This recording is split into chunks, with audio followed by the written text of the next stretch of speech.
ओम नमः शिवाय। प्रिय भक्तों, आज की जो शिव पार्वती संवाद हम आप सभी को सुना रहे हैं, यह कथा है कर्मों के रहस्य की, जो हमें बताती है कि हमारी नियति सिर्फ हमारे हाथों में नहीं होती।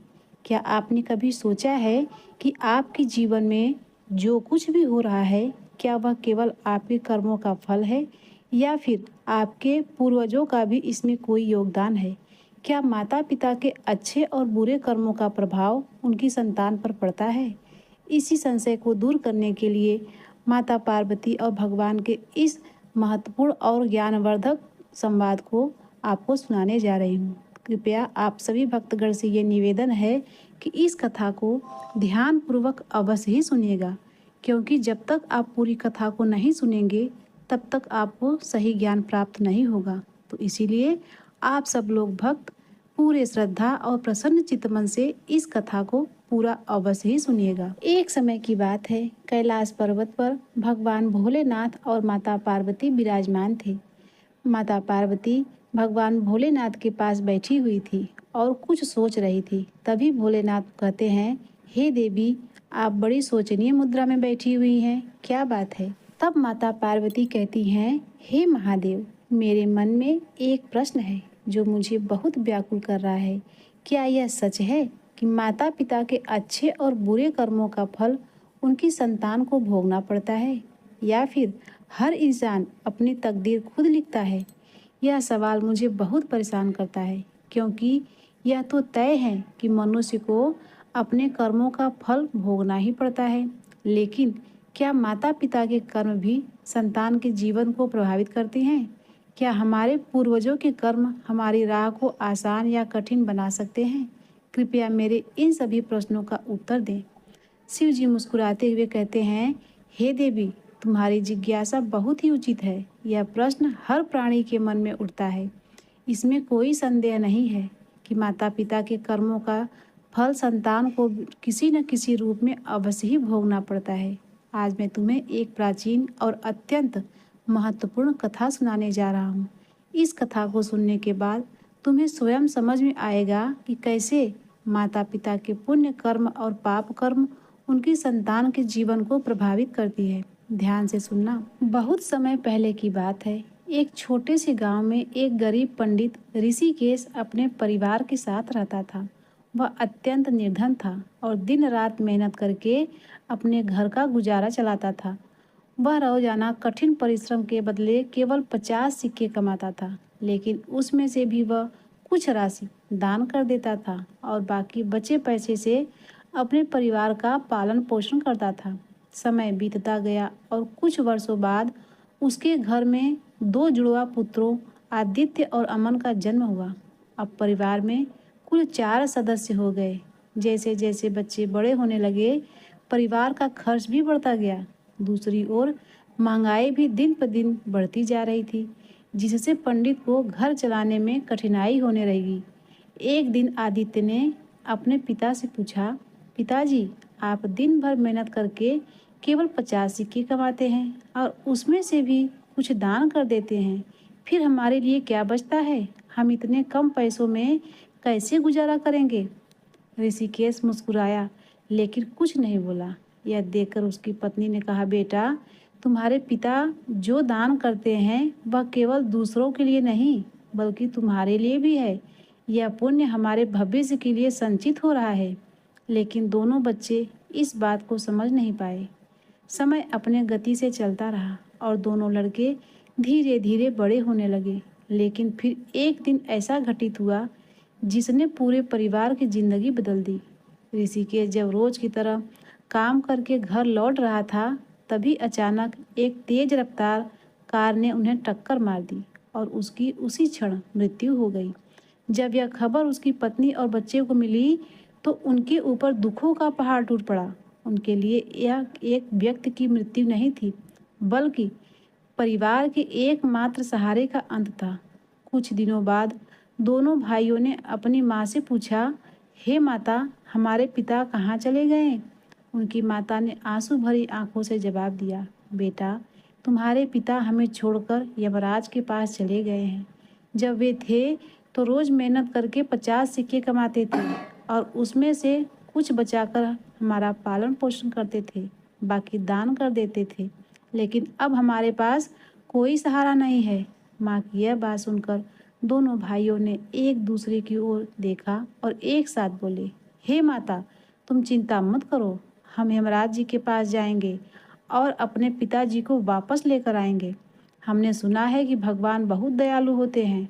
जब वे हमारे दुख को देखेंगे तो अवश्य ही हम पर दया आएगी और वे हमारे पिताजी को हमारे साथ वापस भेज देंगे। शिव जी के आगे कहते हैं, बच्चों की बात सुनकर उनकी माँ ने ध्यान नहीं दिया। एक दिन जब ऋषिकेश की पत्नी किसी काम से गांव में गई हुई थी तो दोनों भाई बिना देर किए घर से यमपुरी के लिए निकल दिए। वे चलते रहे, काफ़ी समय बीत गया। सफ़र लंबा था और थकान उनके कदमों को बोझिल करने लगी।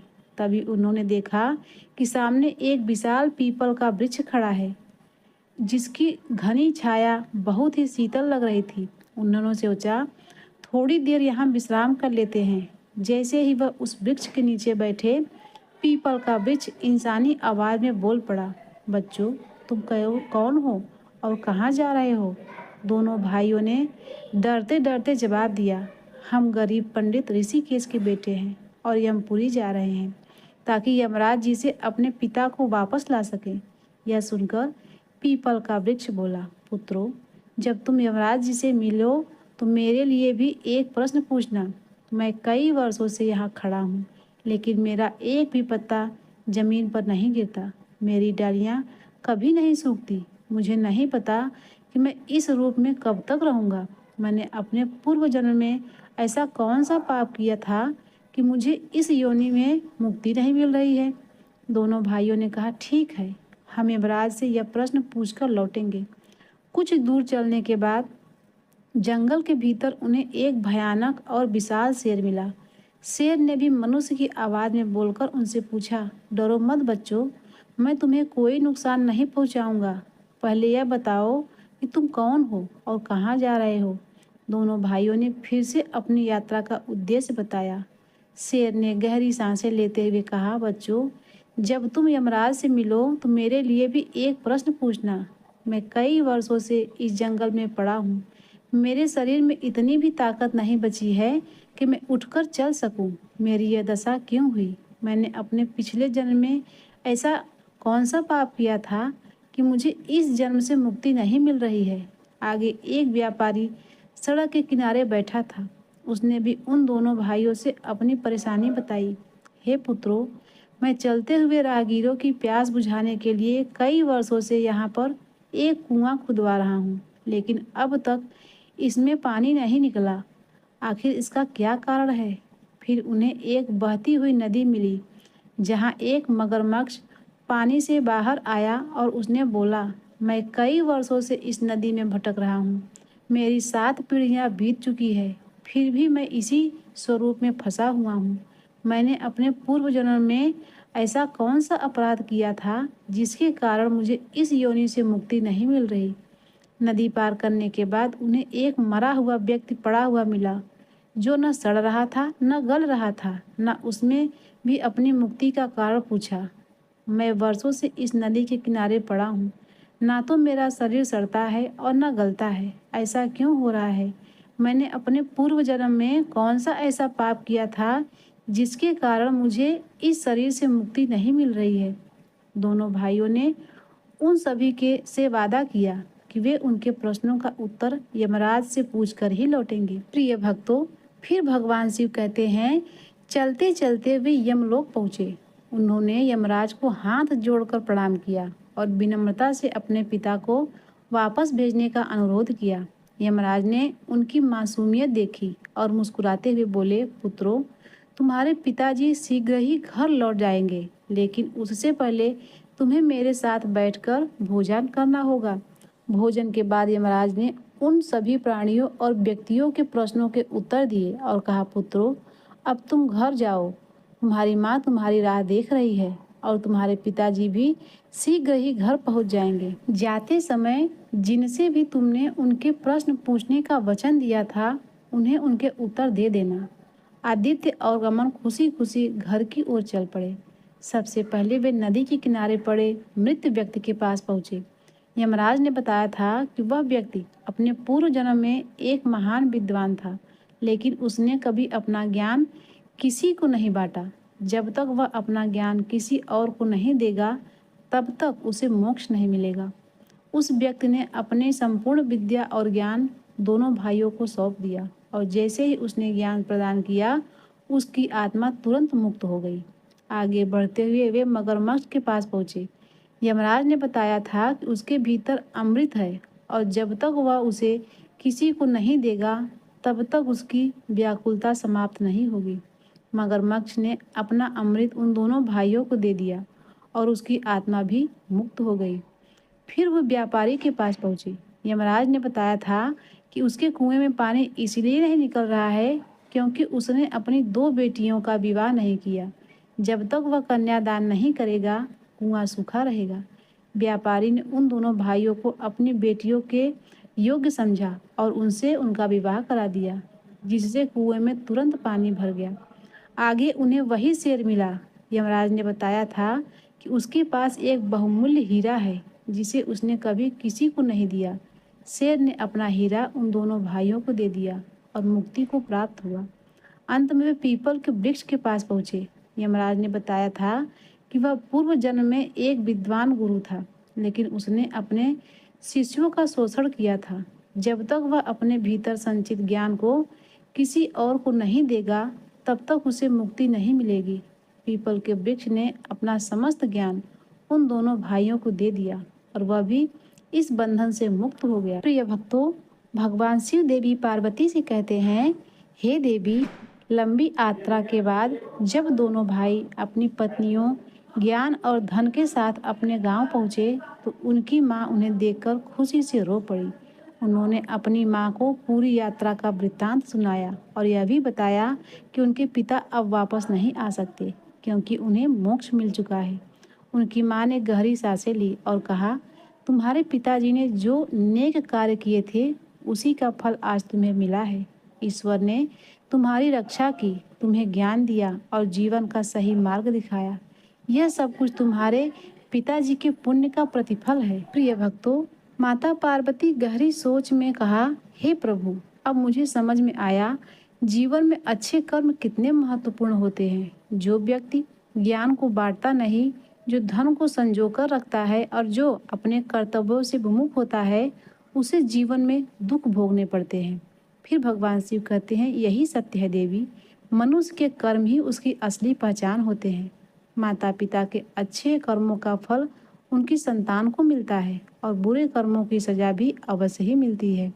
यह समझना जरूरी है कि जीवन में जो भी हमें मिलता है, वह सिर्फ हमारे कर्मों का ही परिणाम होता है।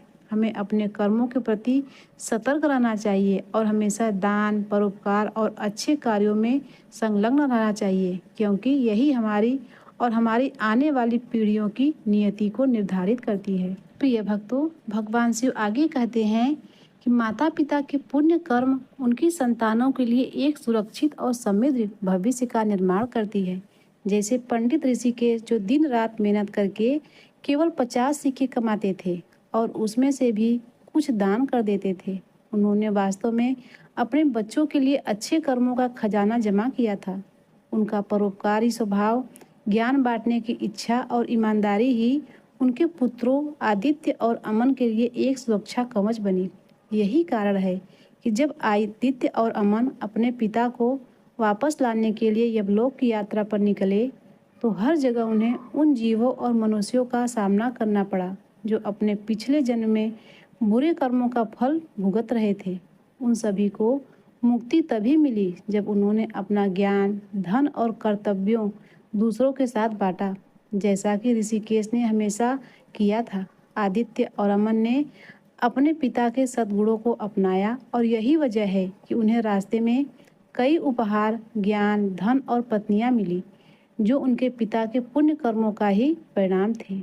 इस प्रकार आदित्य और अमन ने न केवल समृद्ध और ज्ञानी होकर लौटे, बल्कि उन्हें यह भी समझ आ गया कि उनके पिता का मृत्यु वास्तव में उनकी आत्मा की मुक्ति थी। उन्होंने यह भी महसूस किया कि उनके पिता के दिए हुए संस्कार और ज्ञान ही उनके असली धन है। फिर माता पार्वती ने सिर झुकाकर कहा, हे महादेव, अब मुझे मेरे सभी प्रश्नों का उत्तर मिल गया है। यह कथा मेरे लिए एक अमूल्य ज्ञान है। प्रिय भक्तों, देखा आप सभी ने कि हमारे कर्म न केवल हमारे जीवन को प्रभावित करती है, बल्कि हमारे आने वाली पीढ़ियों को भी प्रभावित करती है। दान और परोपकार से मिला पुण्य संचित होता है और भविष्य में काम आता है। ज्ञान को दूसरों के साथ बांटना हमें बंधन से मुक्त करता है। जीवन की नैतिकता और अपने कर्तव्यों का पालन करना ही सच्ची सफलता और मुक्ति का मार्ग है। तो प्रिय भक्तों, आप सब लोग से यही निवेदन है कि भगवान भोलेनाथ की इन ज्ञानवर्धक बातों को अपने जीवन में उतारिए और अपने जीवन को सुखमय बनाइए, ताकि आपका जीवन भी सुखमय रहे और आपकी आने वाली पीढ़ियां भी सुख से रह सके। इसी कामना के साथ आपसे विदा लेते हैं। मिलते हैं अगले वीडियो में, तब तक के लिए नमस्कार।